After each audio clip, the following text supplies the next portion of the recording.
Baik, walaupun tidak bisa panjang, kita masuk ke kitab Khatmul Aulia. Sebenarnya kitab ini sudah saya tutup rapat-rapat, tapi ternyata santri ribat yang baru demo ya, sebagian. Itu kan kami belum ngaji gitu ya, akhirnya kita buka lagi, tapi tidak sevulgar yang dulu. Jadi yang dibuka bagian yang kira-kira pas dibuka lah, ya. Insya Allah. Ya. Siapakah beliau? Imam Al-Hakim At-Tirmizi. Jadi pengarang kitab ini ada dua Tirmizi yang masyhur. Ada Abu Isa At-Tirmizi, pengarang Sunan At-Tirmizi, kitab yang keempat dalam ilmu hadis. Ini kitab pertama dalam, jadi dari 6 kitab tasawuf yang diajarkan oleh Imam Abul Hasan Syazili, ini yang pertama.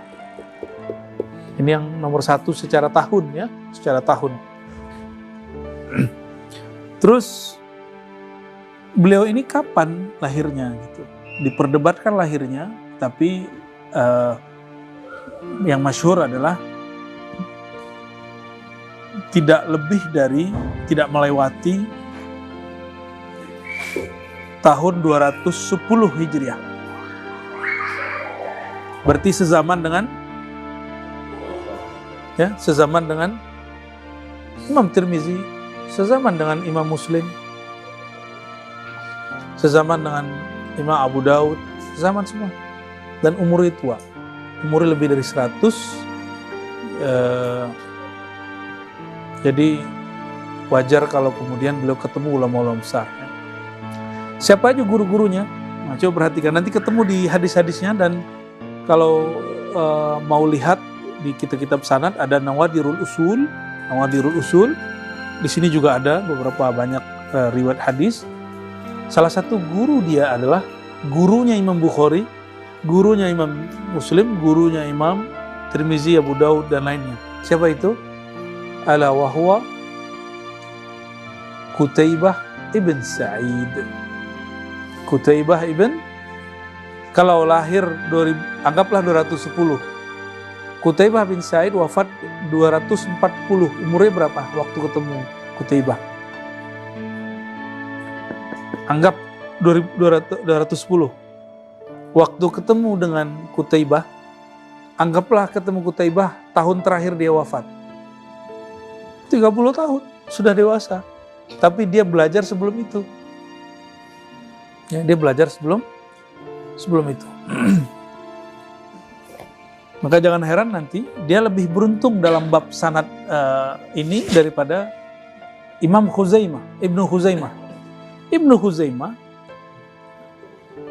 tidak dapat masa untuk meriwayatkan hadis dari Imam Qutaibah bin Sa'id, sedangkan beliau berhasil. Di belakang nggak apa-apa, di belakang aja. Yang penting bau-baunya adalah ya, biar bid'ah lah ya. Ya. Terus siapa lagi? Banyak, gurunya banyak lagi ya. Ini kelihatan nanti di riwayat-riwayat kitab ini. Beliau meriwayatkan dari Yakub, dari Saleh bin Abdullah Tirmizi, dan masih banyak lagi ya. Gurunya ratusan. Tapi yang paling menarik, kata Imam Fariduddin Al-Attar dalam kitab Tazkiratul Aulia, beliau ngaji kepada Nabi Allah Khidir 3 tahun. Ada satu kitab, coba cari nanti, Tazkiratul Aulia. Kata Imam Al-Attar, Fariduddin Al-Attar, orang ini ngaji ke Sayyidina Al-Khidir, bahasa Arabnya Khadir, Salasa sanawat, 3 tahun. Oh, berarti ngaji ke Nabi Khidir itu bisa bertahun-tahun ya? Sunan Bonang sekian tahun, Sunan Kalijogo sekian tahun, itu ada tahun-tahunnya. Cuma kan kalau dikeluarin ntar antum pusing sendiri nanti. Imam Al-Hakim Tirmizi ngaji ke beliau berapa tahun? Intens, jadi murid. Tasaddiq, ala tasaddiq, ada mawjud fil kitabnya. Ya percaya nggak percaya, lo gini kitab ada. kan ente ini pengikut kitab, taklid ke kitab kan sebagian besar. Ya kalau saya nggak ada pun di kitab saya percaya, karena ilmu yang dia buka ilmu Sayyidina Khidir. Ya. Khatmul Aulia ini asbab beliau diusir dari kampungnya sendiri, Tirmizi. Diusir dari kampungnya. Jadi jika Ibnu Hibban diusir karena dia mengatakan Allah tidak bertempat di suatu arah, lalu diusir oleh kelompok Mujassimah, kelompok yang menjisimkan Tuhan, ya, kelompok ekstrim sesat itu kelompok. Terusir Ibnu Hibban. Sedangkan imam ini terusir karena dia menulis ilmu ni Allah gitu. Dulu ya. Diomongin orang lah. Ya. Maka kalau bahas kitab ini ya siap-siap juga nanti disesatkan orang. Gimana? Udah siap belum? Yakin mau lanjut kitab ini? Gimana? Dawamu zikri? Kif, yang lain? Yakin mau ngaji ini? Ntar antum gak siap lagi. Gak siap nanti mufaraqah ma'an ya.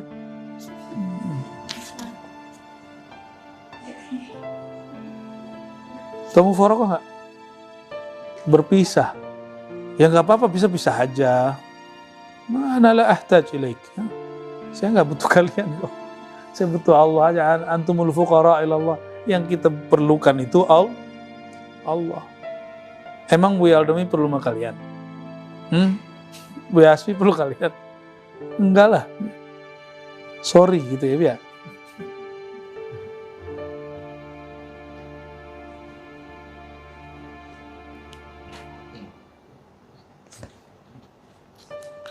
Nah, jika tadi Sayyidina Abi Hafiz Omar Suhrawardi cukuplah manaqib beliau berguru kepada Sayyidina Syekh Abdul Qadir Jilani, maka bagi saya cukuplah beliau berguru kepada Kutubil Muhaddithin Qutaibah, dan yang kedua Ra'isul Abdal Murabbil Awliya wal Anbiya Sayyidina Khadir alaihi salam. Cukup beliau begitu, sudah cukup, manaqibnya cukup ya. Masih meragukan orang ngaji kepada gurunya Bukhari? Bukhari ngaji di Baghdad ketemu Qutaibah. Imam Ahmad pun ngambil ilmu dari Qutaibah. Ahmad bin Hanbal. Pentaksis mazhab. Qutaibah ini murid siapa? Qutaibah ini murid Imam Malik. Imam Malik itu gurunya Syafi'i. Jadi Qutaibah itu juniornya Imam Syafi'i. Masih kurang? Maka orang-orang Malikiyah mengatakan beliau ini mazhabnya Maliki. Tapi orang-orang Syafi'iyah, Imam Subki mengatakan beliau ini mazhabnya Syafi'i. Orang Hanafiyah mengatakan beliau ini Hanafi. Berebut imam ini. Ya. Karena beliau mengatakan aku jama'tu baina al-athar wal ra'yi. Aku mengumpulkan ilmu athar, ilmu hadis dan ilmu ra'yu. Kalau yang menggabung kan Imam Syafi'i. Ya, yang menggabung Imam Syafi'i. Ternyata dulu, jadi saya ngecek di kampus, saya udah baca kitab ini dulu tahun 2005 atau 2006. Judulnya adalah bukan Khatmul Aulia ya, Siratul Aulia. Sudah ditahqiq, cuma belum jadi seperti ini. Masih gabung dengan buku-buku yang lain. Jadi dalam satu bundel kitab itu ada beberapa kitab. Jadi pas kita lihat, ternyata ada. Cuma dia tidak ditahqiq dengan tahqiqan seperti ini sudah lumayan bagus, walaupun masih ada di sana-sini. Manusiawi ya, kekurangan itu wajar. Jika kekurangan itu adalah kesempurnaan manusia, ya, maka tidak ada buku kecuali di situ ada kekurangan. Apalagi kita yang menjelaskan buku ini. Ya. Kalau antum sempurna kali ya. Oke, sanadnya pernah saya bacakan dulu, masih ingat nggak? Waduh lupa. Nantilah ya, karena waktunya panjang, kita langsung baca pendek saja. Bisa nadina dengan sanad guru-guru kita yang bersambung kepada Imam Al-Hakim At-Tirmizi. Qala, ya, berkata beliau, siapa nama beliau?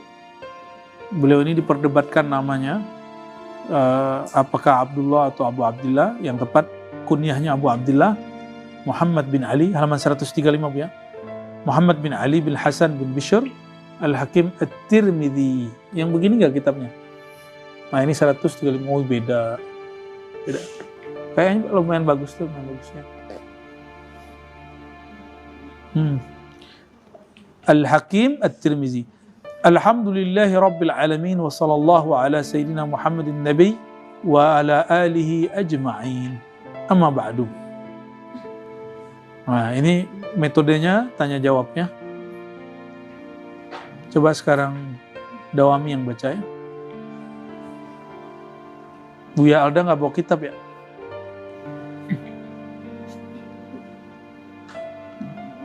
Ya.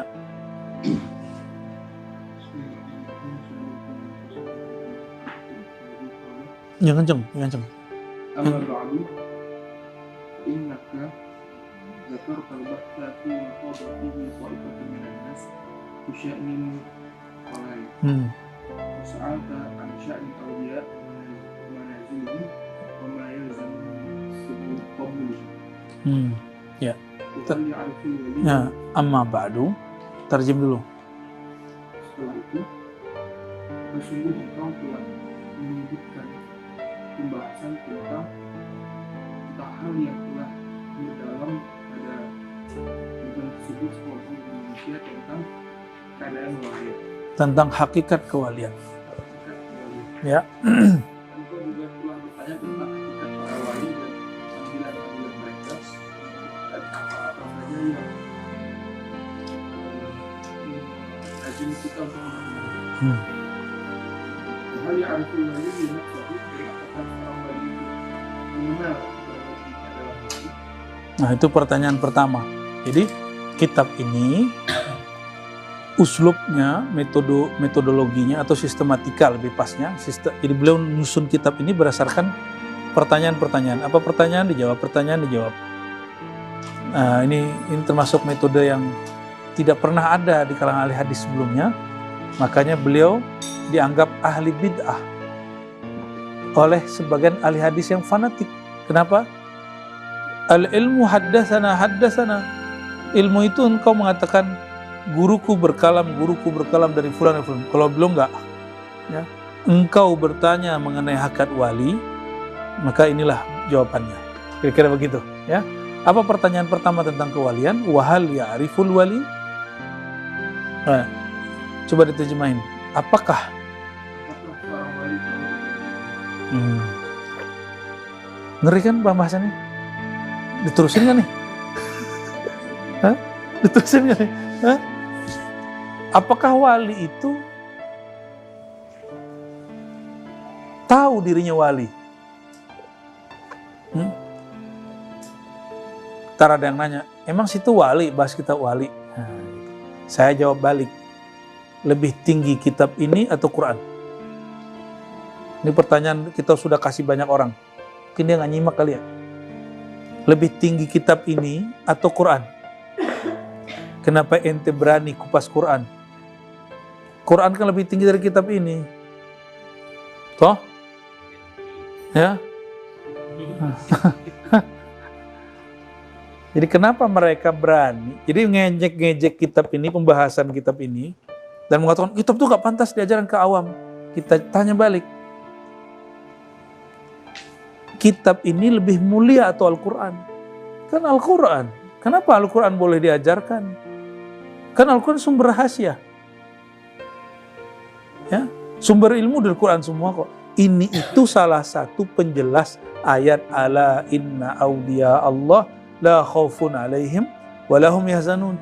Ketahuilah para wali Allah itu tidak ada khauf, tidak ada ketakutan di hati mereka dan tidak ada hazan.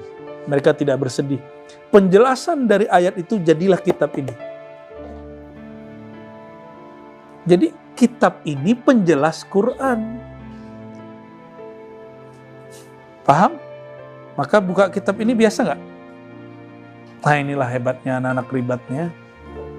Kayak gini ente bilang biasa. Ya. Ntar disesatin orang, tahu rasa ya. Jadi kira-kira wali tahu nggak dirinya wali? Ya, jawabannya ada di sini. Tunggu dulu, sabarlah. Oke, lanjut. Ya, wa zakarta. Nah.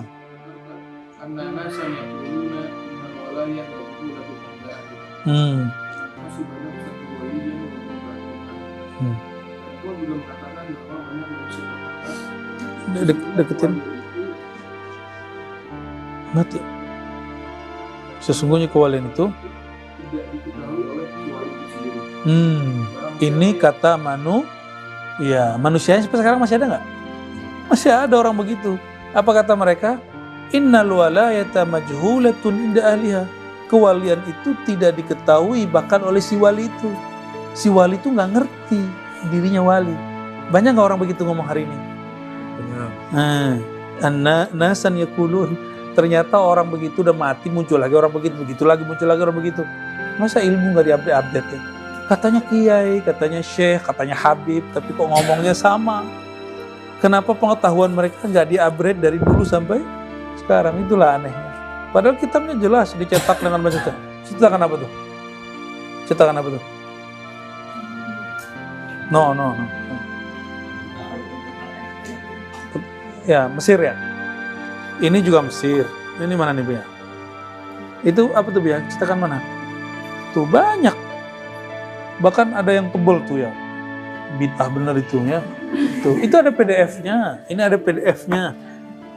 Masa sudah dibagikan gitu nggak baca juga? Ya. Ternyata kita berhadapan orang-orang yang nggak mau baca. Ya. Katanya Allah nurunin ayat pertama, Iqra, bacalah. Giliran kita ajak dia baca, dia nggak mau. Ya sudah ya, laka malaka, lana malana. Ya, jadi ini uslub saya ngomong begini biar antum itu pede kalau baca kitab. Ya, itu maksudnya bukan ngajak berantem, bukan. Ya, kita nggak akan datangin mereka debat, tapi kalau mereka datang kita layani. Ya, kalau kita datang sono, sorry, ente kalau perlu datang ke sini. Ya, kita siap-siap aja kok ya. Ya siap nih. Siap semua kok. Siapa yang nggak siap? Cuma kalau kita mau datangin sorry. Apalagi undangannya palsu ya kan? Undangannya A, isinya ternyata B. Ternyata realnya lagi. Kita nggak akan lagi begitu. Karena ilmu ini bukan untuk dibahsul masailkan. Ilmu ini untuk dikaji dan dirasakan. Oke?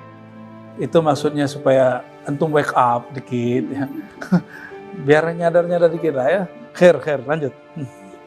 Wa man hasiba nafsahu waliyan wa huwa ba'idun anha. Dan engkau juga berkata bahwa orang yang mengira atau menganggap dirinya adalah wali, sebenarnya dia jauh dari kewalian tersebut. Ini kaidah yang dibuat-buat orang toh. Ternyata sampai hari ini ada nggak? Sampai hari ini ada nggak orang ngomong gitu? Siapa yang mengira dirinya wali maka dia bukan wali. Begitu kan kata orang. Ternyata itu sudah direkam oleh Imam Al-Hakim Tirmizi dari abad ke-3 dan ke-4 Hijriah. Itu kejadian. Ya, lanjut. Fa'alam inna ha'ula'i alladhina yakhuduna fi hadzal amri laisu min hadzal amri fi syai'in. Innama hum qaumun ya'tabiruna sya'nal wilayah min tariqil ilmi. Ini jawabannya penting ya, coba perhatikan. Fa'alam, ketahuilah. Terus?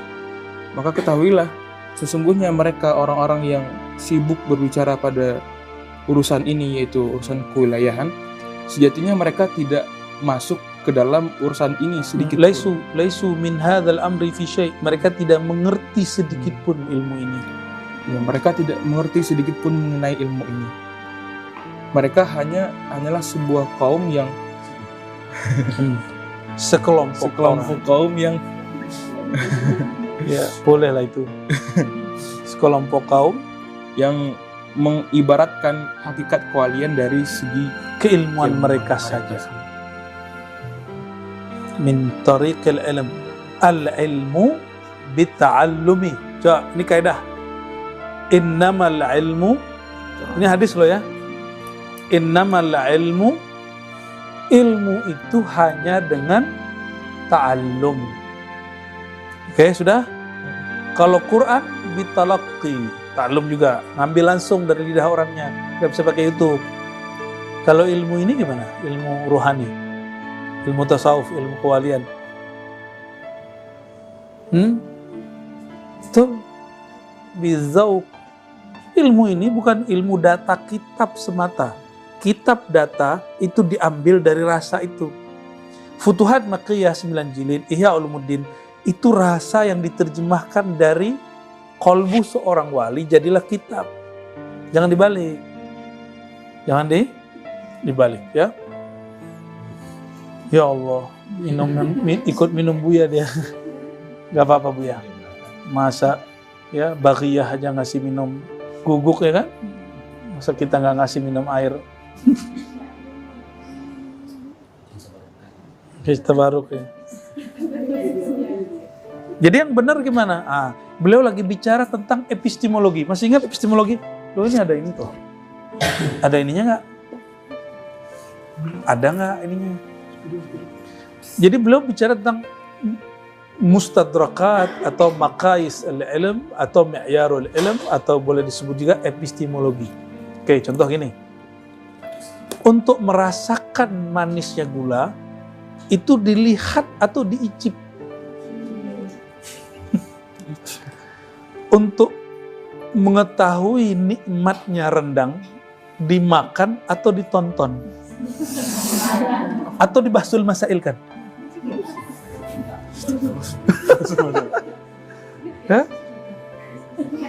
Gimana? Untuk merasakan nikmatnya satu makanan diobrolin, dipodcastkan, dimuzakarahkan atau langsung dimakan. Paham maksudnya? Ilmu tasawuf bukan ilmu ngobrol-ngobrol. Ini pun bukan bukan tasawuf, saya hanya menghantarkannya. Tasawuf itu nanti antum duduk sendiri, ya, riyadhah, tafakkur, tadabbur. Nah, tapi kaidahnya kita jelaskan. Gitu. Ya. Nah, hari ini orang ingin merasakan rendang tapi pakai ngoceh. Warnanya nggak cocok, rasanya nggak enak. Ya. Kopi ini dibuat. Nah kan kalau kopi itu dua, hirup dulu aroma baunya, yang kedua baru diserumput. Bukan dikomentari sebelum ngomong. Ya. Ada yang tidak harum tapi rasanya sedap. Kalau kopi baru lihat, ini nggak enak nih, kenapa? Gelasnya nggak bagus. Ya. Mau rasain kopi ya? Gitu rasa kopi. Oh ini kopi, saya lihat dulu di Google ya, ada nggak di kopi di Google?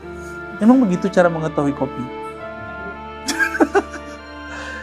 Nah, orang hari ini membahas tasawuf begitu, bahas tarekat begitu, bahas ilmu ruh begitu. Kita cek dulu di Google ada nggak. Duluan Google tahu daripada dia, katanya memboikot Israel, katanya boikot Amerika, katanya boikot Cina, tapi barang mereka dipakai semua. Masa lebih dulu tahu Google daripada kolbu dia? Mau bahas hadis, lihat tarajimnya, ngelihat sosok orang, rawinya siapa, pakai Google. Kalau nggak ngerti, nggak usah jadi muhaddis ente ya, nggak usah kemudian, udah kita biasa-biasa aja. Kalau nggak tahu, katakan la adri, ana la adri. Ya, cukup katakan begitu. Jadi hari ini banyak orang berbicara hal yang dia nggak ngerti. Kita bukan soal mengerti juga, tapi kita pernah mentalakikan makna ini semua dari guru-guru kita. Ya, na'khuz min afwahim wa qulubihim wa sudurihim. Maka kita berani buka kitab ini. Ya,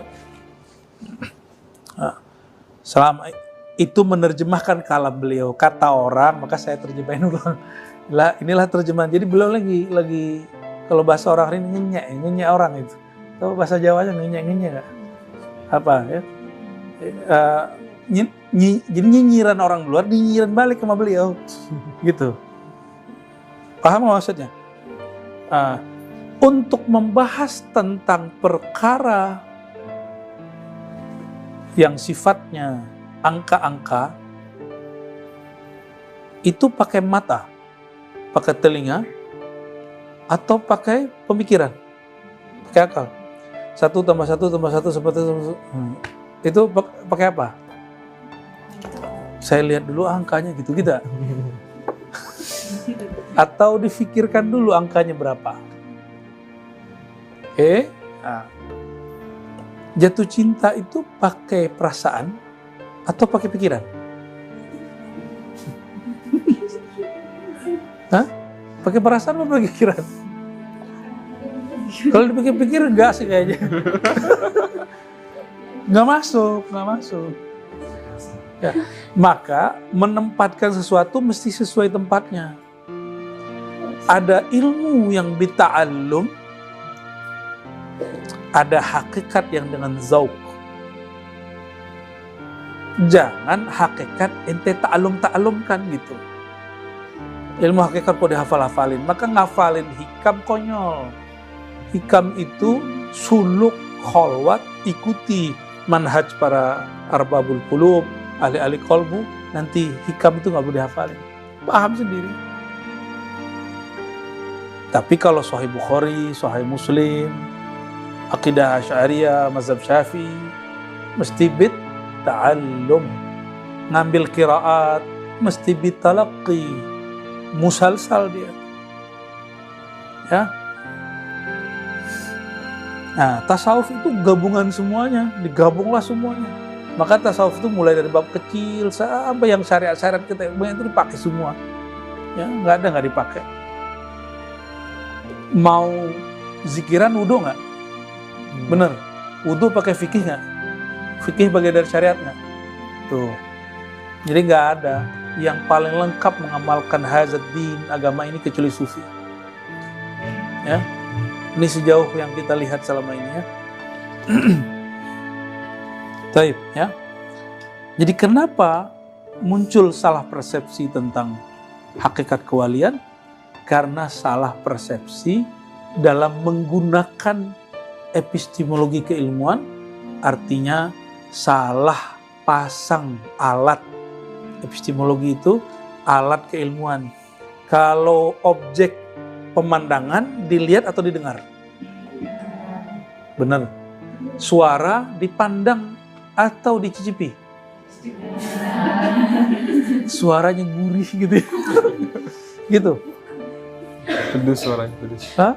Suara merdu apa suara gurih? Oke. Ya. Wajahnya kalau makanan itu enak tuh, wajahnya sedap gitu. Sedap. Nah, itu kekeliruan. Nah, itu orang. Jadi kalau sudah masuk ke sana, itu masuknya sudah ke bab majazi. Dan sufi sering melakukan itu. Kalau sudah jadi udah masuk. Karena dalam ilmu akliyat nggak ada padanannya. Dalam ilmu empirik nggak ada padanannya. Muncullah kalimat-kalimat balaghah, ya, sastra, majazi dalam tasawuf. Jadi ikhwah fillah, ini pengantar-pengantar ringan ya, bahwa membahas ilmu kewalian itu coba lihat tadi, ala inna auliya Allah la khaufun alaihim wa lahum yahzanun. Wali itu nggak galau. Galau di mana? Di jiwa. Yahzan, tidak sedih di hati. Maka itu ilmu jiwa, ilmu hati, bukan ilmu fikih. Tapi para sufi, para wali nggak pernah lepas dari fikih. Oke? Gitu. Wa yatakallamun, lanjut. Wa yatakallamuna bil maqayisi wa bit tawahhumi min tilqa'i anfusihim. Wa laysu bi ahli khususin min rabbihim. Wa lam yablughu manazilal walayah wa la arafu sun'allah. Tarjim. Innama kalamu fis sidq. Mereka hanya berbicara dengan kaedah-kaedah dan dengan persepsi dari diri mereka. Maqayis apa? Kias-kias, analog. Mereka hanya berbicara tentang analog dan persepsi dari diri mereka sendiri. Jadi dibuat-buat sendiri. Inilah awal kegagalan memahami tentang bab kewalian. Ya, ini wajib dibuka kitab ini biar nggak salah mewalikan orang yang bukan wali. Ya, atau menolak kewalian orang yang dia sebenarnya wali. Maka kitab ini wajib dibuka supaya nggak salah persepsi. Yang bukan wali jangan diwalikan, yang wali mesti diketahui. Kalau berhasil ngajinya. Insya Allah ya. Terus Dan mereka bukanlah orang-orang khusus dari Tuhan mereka. orang-orang yang istimewa, bukan orang-orang yang istimewa yang dapat ilmu yang musyahadah laduni dari Allah. Terus walamnya blue, Dan mereka tidak sampai kepada manzilah kewalayahan. orang nggak wali ngomong wali, sahih nggak?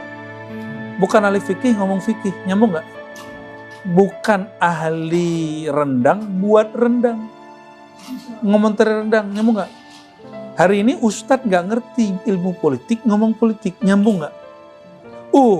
Ya Ustadz, agama tidak boleh terpisah dari politik. Kan gitu kan hari ini.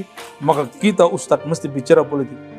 Iya kalau ente ngerti politik, jangankan politik yang itu ilmunya ba'id anna, ilmu misalnya muamalat bab tentang bank, kita nggak ngerti jangan ngomong. Tak pernah mempelajarinya jangan ngomong. Ilmu tentang misalnya tentang apa nih? Apa yang baru-baru nih Bu ya? Ada yang baru di dunia zakat? Ya tentang fiqh zakah. Nggak ngerti ya diam aja uskut. Tapi hari ini orang itu nggak sabar komentar sebelum ngerti. Komentar dulu baru paham dia. Jadi dia komentar dulu baru cari tahu. Yang sahih gimana? Cari tahu dulu baru komentar. Ini kalam lo nih pedas sekali ya. Jadi kita waktu menerjemahnya lebih pedas lagi jadinya. Ya. Jadi walam yablughu manazilal wali, ini kan ngenyek banget ini. Ya. Ente nggak nyampe makom manazil terbawahnya wali, kan nyampe wala arafu sun Allah. Kamu nggak tahu karya kewaliannya Allah mewalikan seorang itu kayak gimana. Itu maksud beliau. Ini parah nggak ngomongnya nih. Ini belum ngenyek banget ini. Ya. Itulah kira-kira kalamnya kira-kira seperti itu. Ya, nggak ngerti ya uskut gitu. Innama kalamuhum fis sidq. Ya. Kalam mereka mestinya fis sidq hanya dalam bab tasdik aja. Wa mi'yaruhum lanjut. Wa mi'yaruhum fil umuri as-sidqu. Fa idza saru ila al-minani inqata'a kalamuhum wa ajazu an ma'rifati sun'illahi bil 'abdi. Li'annahum ajazu an ma'rifatihi. Tasdik itu tawakuf maksudnya. Membenarkan tapi dia tawakuf, dia diem, dia nggak ngerti. Ya lanjut. Jadi apa kaedah mereka membicarakan tasawuf? Hanya membenarkan kata orang, itu sidq. Kata orang, kata guruku, kata kiaiku dulu wali itu begini. Gitu. Itu sidq. Bukan sidq dalam ilmu akidah ya. Fa'idha saru, kalau mereka berangkat membicarakan al-minan, apa arti al-minan? Nah, anugerah-anugerah laduni, futuh, wahabiyah, ya, inqata'a, apa artinya? Habislah kalam mereka. Coba cek, ada orang ngaji hikam nih, ngaji hikam. Kalau dia ngapalin hikam, nyampe di nomor 1 aja, udah mulai bingung deh, ini maksudnya apa? Ya. Apalagi nyampe di bab kedua, terus nyampe bab 3. Ujung-ujungnya, ini kitab rumit sekali. Ini bukan level kita. Bukan level dia, bukan berarti orang lain dia larang baca kitab itu. Ya. Mohon maaf, saya sudah banyak ketemu orang-orang yang rajin baca kitab. Itu rata-rata ngomong, jangan bukalah kitab hikam itu Bu ya, itu rumit kitabnya. Saya tanya balik, rumit bagi ente bukan berarti rumit bagi selain ente. Enggak rumit, jangan ya, bahaya itu. Ya. Bagi murid ente baca kitab fikih itu juga rumit karena dia nggak bisa baca kitab. Jangan dibuka, tetap aja dibuka sama dia. Nggak adil. Ternyata ada ketakutan yang lain. Nah ini bahaya, hiqat, iri, dengki, itu bahaya. Ya, jadi ansahtu nafsi wa iyyakum ayyuhal fuqaha ya. Ayuhal mutakallimun ya. Saya menasihatkan diri saya dan antum ahli fikih kah, ahli tafsir kah, ahli kalam kah. Kalau kita bilang sesuatu itu berat, belum tentu berat bagi orang lain. Kenapa? Allah itu maha luas anugerahnya. Bisa jadi menurut kita berat, bagi orang lain tidak berat. Kenapa? Allah ringankan bagi orang itu. Ya. Kayak dari Cini kan ngurusin apa gitu. Coba antum bayangin kerjaan dari Cini, nggak sanggup. Tapi dari Cini bayangin kerjaan saya juga nggak sanggup. Ya, benar nggak? Sama. Kira-kira begitu. Itu contohnya. Kayak Pak Syam tuh kan bikin map gini-ginian. Saya tuh bingung kok dia bisa bikin buat beginian ya. Kita bingung itu. Seperti dia juga bingung sama kita. Gitu. Nah, itu contoh-contohnya. Itu contoh-contohnya ya.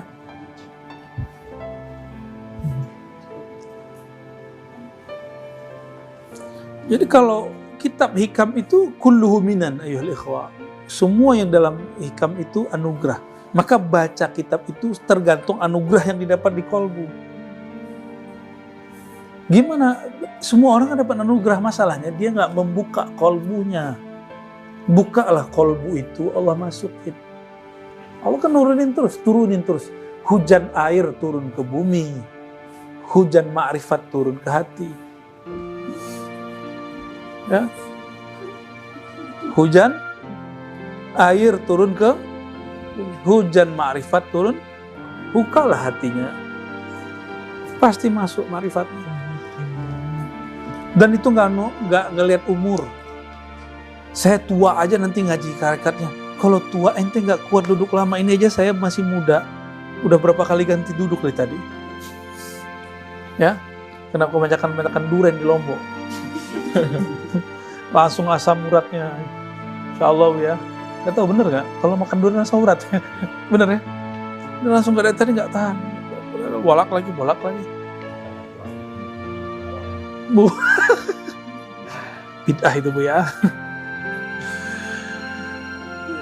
Ya lanjut. Wa'ajizu, mereka itu lemah dari mengenal bagaimana Allah mewalikan seorang hamba. Di annahum ajazu an ma'rifati, karena mereka lemah dari mengenal Allah.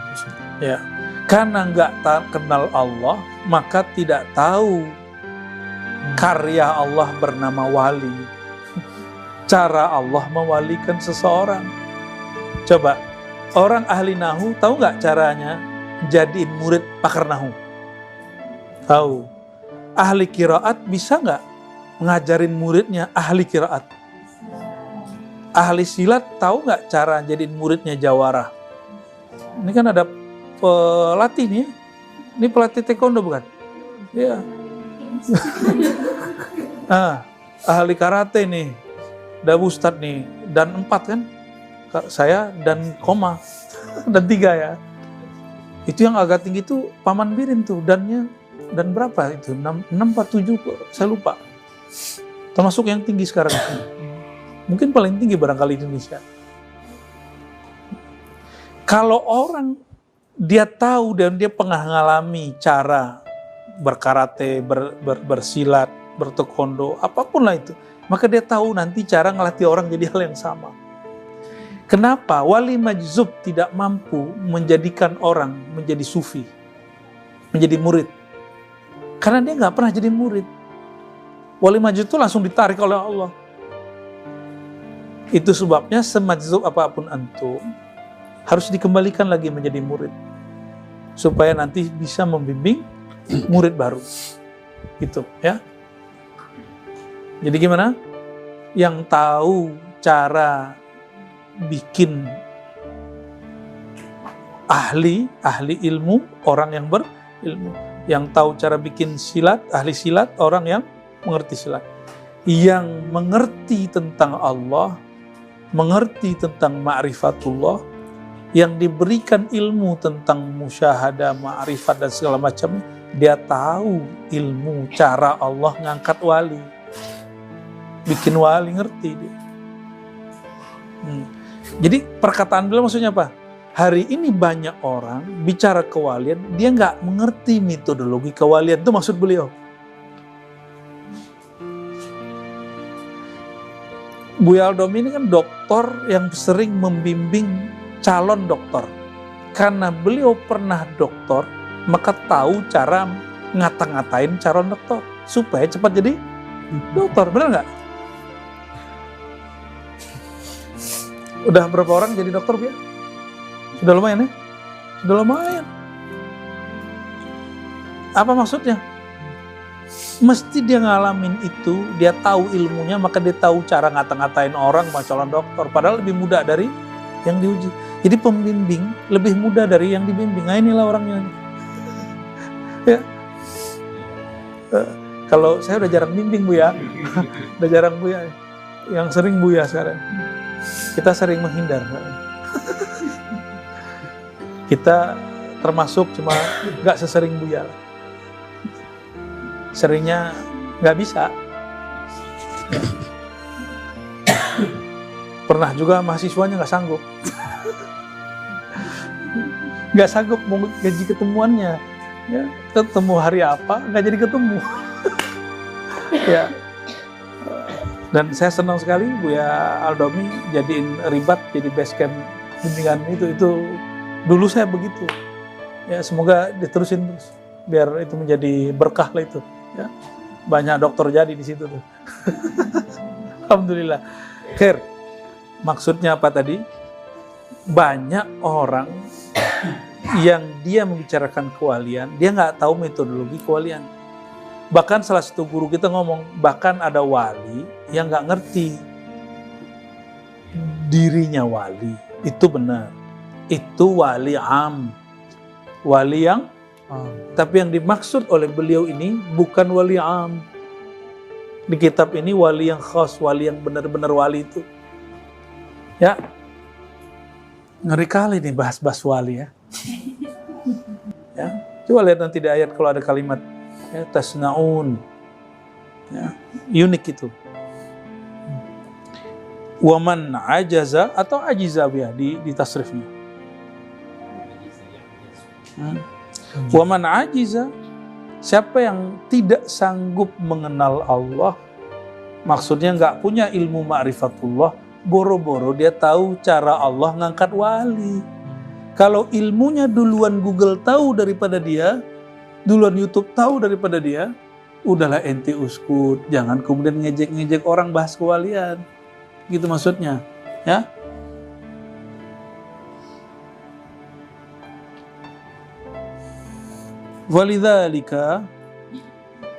Walidzalika yasiru kalamuhu juzafan fil aqibah. Karena itu kalam orang tersebut menjadi bumerang bagi diri mereka sendiri. Fil aqibah, di kemudian hari. Nah, jadi ini muqaddimah beliau menjelaskan bahwa ini betul-betul tajam ya. Saya mencoba menerjemahkan bahasanya itu ngenyeknya nyakitin gak tuh? Ya, bagi orang yang sotoy-sotoy itu terjemahan saya. Kira-kira kalau antum paham bahasa Arabnya seharusnya lebih tersinggung lagi. Ya Bu ya? Ada terjemahannya? Itu terjemahan untuk orang Minang ya. Mengango dulu baru dicek. Sahih. Asabta sunnah. Ya. Nggak ngerti alam jabarut, alam malakut, terus nolak orang bahas alam jabarut, alam malakut. Kalau nggak ngerti, ngaji ke orang itu. Ya kan? Jangan bilang-bilang itu tasawuf falsafi, ya salam. Istilah tasawuf falsafi sudah dibatalkan oleh para ulama. Maka tuh baca tuh buku saya, Teologi Sufi Nusantara, di bab 2 kita sudah jelaskan kelemahan daripada teori-teori tasawuf falsafi. Itu udah lemah gak dipakai. Ya, ternyata Prof. Azra almarhum merestui itu. Beliau ternyata termasuk bingung dengan teori-teori itu apalah ini. Kan Imam Ghazali disebut tasawufnya tasawuf akhlaki, ya, atau tasawuf sunni. Ibn Arabi disebut falsafi. Padahal Ibn Arabi pengikut Ghazali. Siapa yang pakai begitu? Orang Barat. Diikuti oleh Nicholson, dipakai Nicholson, diikuti oleh Abul Ala Al-Afifi. Ada kitabnya di belakang itu. Ya, kitab yang belakang itu ya. Teori itu penemuan ulama terdahulu yang ngajinya ke Inggris. Namanya Abul Ala Al-Afifi. Orang bagus. Cuma itu sudah ditolak banyak orang. Ibrahim Al-Hilali, ya. Ibrahim Madkur itu namanya orang-orang di Mesir itu. Itu udah nggak dipakai oleh kebanyakan penulis-penulis tasawuf hari ini. Kenapa? Imam Ghazali punya kitab yang disebut falsafi. Mishkatul Anwar, Kimia Usa'adah, tapi nggak disebut falsafi. Justru Al-Ghazali membantah filsafat pakai kitab itu. Terus kenapa disebut tasawuf falsafi? Beliau sudah melewati falsafah itu. Jadi istilah itu nggak matching, ghair munasib. Ya, yang masih pakai istilah itu nggak ngupdate walaupun dia profesor 7 kali. Apalagi cuma S2, S1, ya mohon maaf, ini bukan masalah gelar, ini masalah ente melek dengan penemuan baru. Jangan pakai buku-buku jadul. Itulah sekarang kenapa saya senang sekali hidup di zaman ini. Kalau orang mau nulis satu buku ilmiah, dia harus melek jurnal. Karena jurnal itu nggak perlu buku tebal, dia cukup 15-30 halaman, lalu itu di-share. Dan bisa di-update. Makanya disebut kalau nulis disertasi, tesis, harus update jurnal 5 tahun terakhir atau 10 tahun terakhir. Kenapa? Karena teori itu sudah di-update terus. Masa masih pakai buku-buku yang dicetak tahun-tahun 50-an, 60-an, 70-an. Ya? Mesti upgrade itu. Jadi kalau masih ada yang bagi-bagi tasawuf falsafi, tasawuf sunni, tasawuf bid'i, tasawuf akhlaki, itu orang masih belum update walaupun bukunya ditulis hari ini. Ya, terserah sepakat atau tidak, tapi kira-kira begitulah ya. Masa handphone aja udah maju. Ya. Sekarang yang zohir aja udah maju. Maka alam minda kita mesti juga lebih maju. Alam batinnya kita juga harus lebih maju, ya.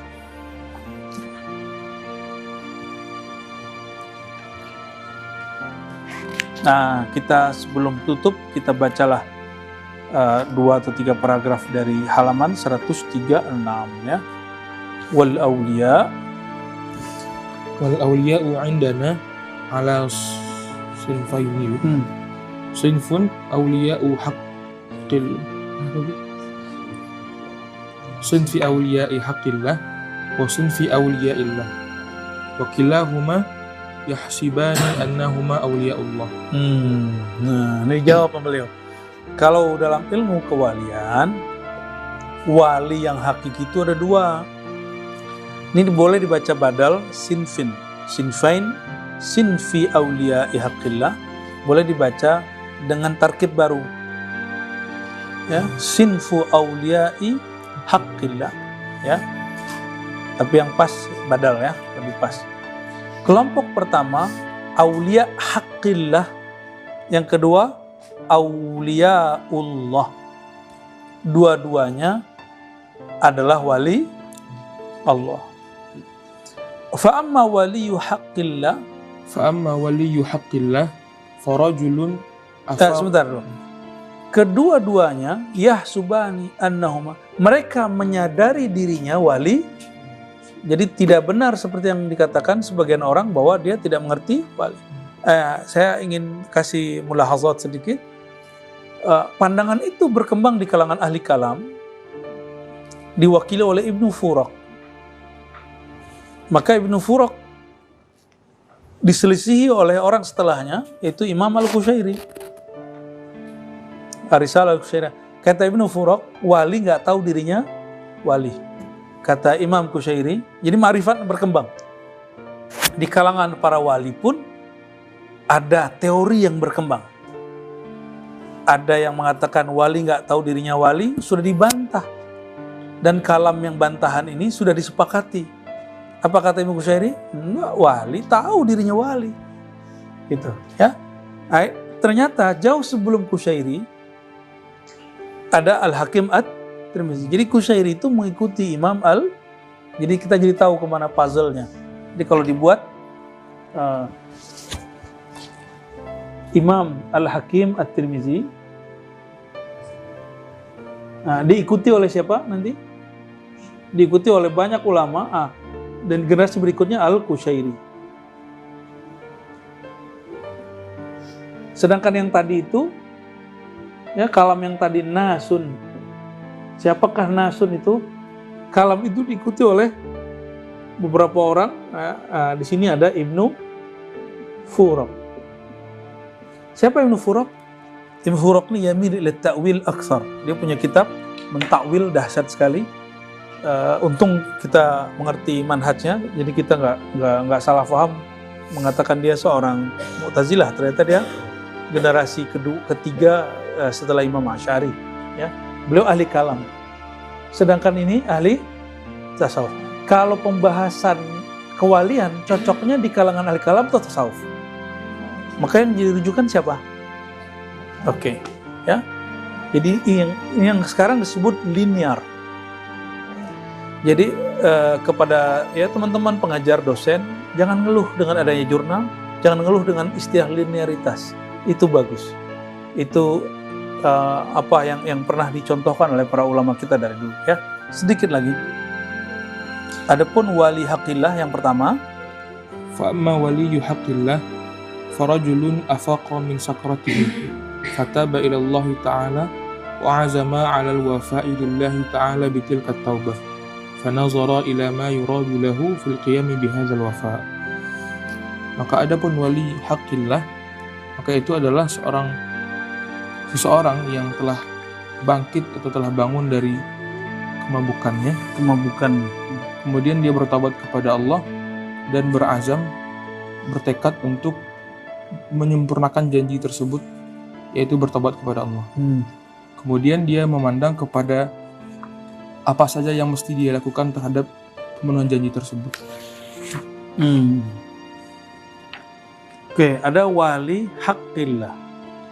Wali haqqillah ini ditandai dengan kesadaran dari mabuk maksiat. Sakarat di situ bukan sakarat zauqiyah, tapi sakarat duniawiyah, ya, mabuk dunianya. Nah, mereka taba ila Allah. Maka yuhal ikhwah, kullu wali taibun. Setiap wali itu pasti punya amalan wirid, yaitu tobat. Maka kita di wirid asas yang selalu kita pakai adalah istighfar, dan itu jatuhnya pada murid wajib, pada orang awam terserah mereka. Jadi kalau sudah merasa murid thariqah, itu wajib istighfar, tobat setiap hari, bukan sunat lagi, ya. Dan itu baru mengikuti al-wafa bima qala Allah Ta'ala, tubu ilallah, wahai orang beriman, tobatlah kepada Allah.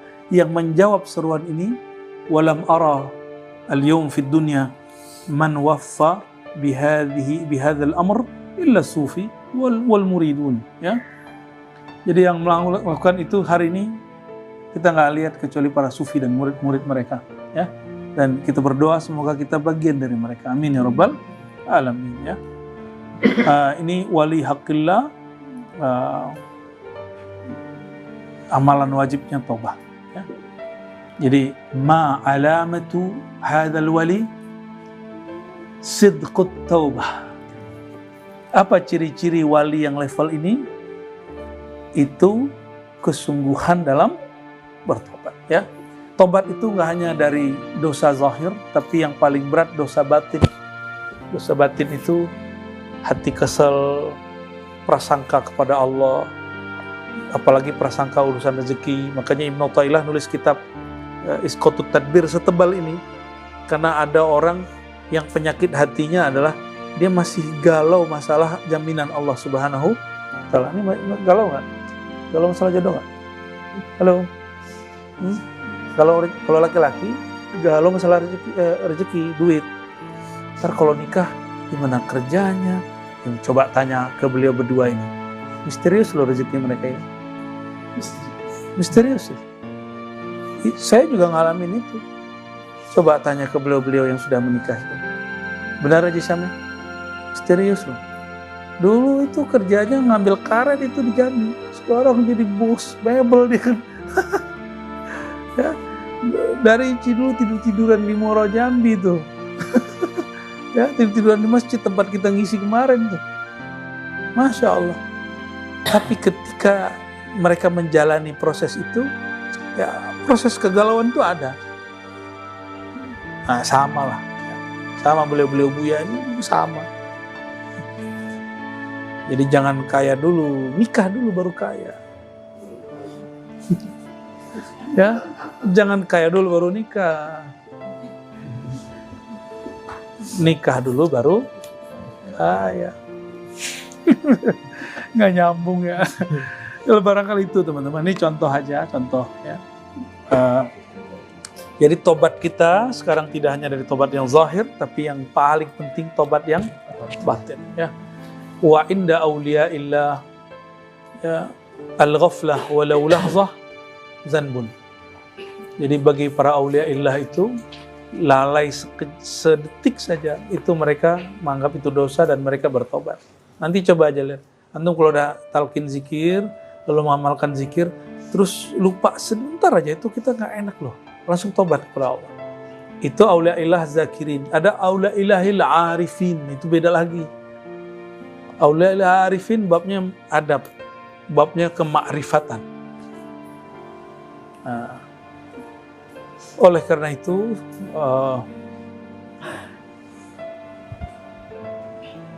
saya berdoa ya, semoga kita semua Allah pantaskan menjadi kekasihnya, Allah pantaskan menjadi aulia-aulianya ya.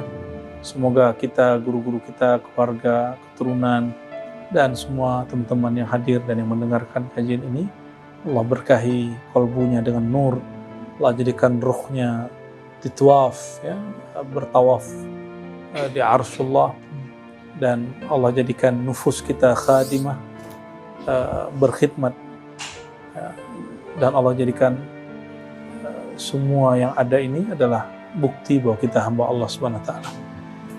Nasallallahu al-afwa wal afiyah lana wa li walidina wa li masyayikhina wa lil madhkurin. Rabbana atina fid dunya hasanah wa fil akhirati hasanah wa qina adzabannar. Walhamdulillahi rabbil alamin. Assalamualaikum warahmatullahi wabarakatuh.